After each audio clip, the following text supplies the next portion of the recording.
ஒரு கவிஞர் சொல்லியிருந்தாரு, what is the plan for weekend என்ற கேள்வியில் தொடங்கி what you had done on weekend என்ற கேள்வியோடு இன்று பலரது வாழ்க்கை முடிகிறதுன்னு சொல்லியிருந்தாங்க. திங்கக்கிழமை வந்தாலே பதபதைக்கிறான். ஐயோ திங்கக்கிழமை வந்துருச்சு, மண்டே வந்துருச்சே அப்படின்னாலே அவனுக்கு பெரிய தலைவலியாகவே இருக்கு. அதனால தான் சொல்லுவாங்க, Sunday is a holiday, Monday is a holiday அப்படின்னாங்க.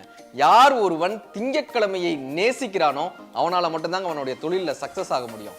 யார் ஒருவனுக்கு வெள்ளிக்கிழமை பிடிக்கவில்லையோ அவனது வீட்டில் ஏதோ மாற்றம் தேவை என்று அர்த்தம். எவன் ஒருவனுக்கு திங்கட்கிழமை பிடிக்கலையோ அவனது தொழிலில் ஏதோ மாற்றம் தேவைன்னு அர்த்தங்க. வள்ளுவர் சொல்லுவாரு, வினைக்கண் வினைக்கடல் ஓம்பல் வினைக்குறை தீர்ந்தாரின் தீர்ந்தன்று உலகுன்னாரு. என்னப்பா அர்த்தம் கேட்டாங்க. எவன் ஒருவன் தான் செய்யக்கூடிய வேலையை கை விடுறான்ல, அந்த வேலை வேணாம்ப்பான்னு கை விடுறான், அவனை வேலை கை விட்டுருமாங்க. இந்த உலகம் கை விட்டுரும்பா. நீ ஒரு வேலையை பிடிச்சுக்கணும்டா, உனக்கு பிடிச்ச வேலையை போய் செய்யடா அப்படின்றாரு வள்ளுவர்.